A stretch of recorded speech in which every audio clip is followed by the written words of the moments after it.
क्यों लिया नर्मदा नदी ने आजीवन कुमारी रहने का प्रण और क्यों बहती है नर्मदा नदी उल्टी दिशा में। नर्मदा को भारत की सबसे पवित्र नदियों में गिना जाता है। मान्यता है कि गंगा में स्नान करने से जो पुण्य मिलता है वो नर्मदा के दर्शन मात्र से मिल जाता है। पुराणों के अनुसार नर्मदा का जन्म भगवान शिव के पसीने से एक 12 वर्ष की कन्या के रूप में हुआ था। इसीलिए माता नर्मदा को शिवजी की पुत्री कहा जाता है। वे राजा मैखल की पुत्री मानी जाती हैं। जब नर्मदा विवाह योग्य हुई तो पिता मैखल ने राज्य में उनके विवाह की घोषणा की। साथ ही ये भी कहा कि जो भी व्यक्ति गुलबकावली का फूल लेकर आएगा, राजकुमारी का विवाह उसी के साथ होगा। इसके बाद कई राजकुमार आए, लेकिन कोई भी गुलबकावली लाने की शर्त पूरी नहीं कर सका, मगर राजकुमार सोनभद्र ने गुलबकावली का फूल लाने की शर्त पूरी कर दी। इसके बाद नर्मदा और सोनभद्र का विवाह तय हो गया। राजा मैखल ने जब राजकुमारी नर्मदा और राजकुमार सोनभद्र का विवाह तय किया तो राजकुमारी की इच्छा हुई कि वो एक बार सोनभद्र को देख लें। इसके लिए उन्होंने अपनी सहेली जुहिला को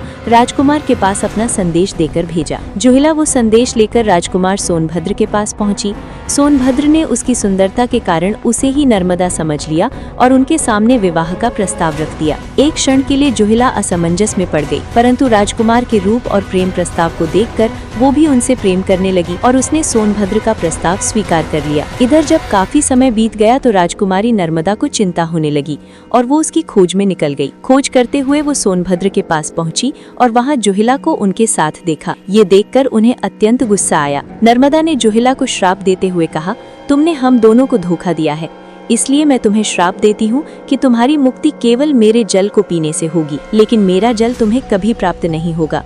इसके बाद ही उन्होंने आजीवन कुंवारी रहने का प्रण ले लिया और उल्टी दिशा पूर्व से पश्चिम में चल पड़ी। कहा जाता है कि तभी से नर्मदा अरब सागर में जाकर मिल गई, जबकि देश की अन्य सभी नदियां बंगाल की खाड़ी में जाकर मिलती हैं।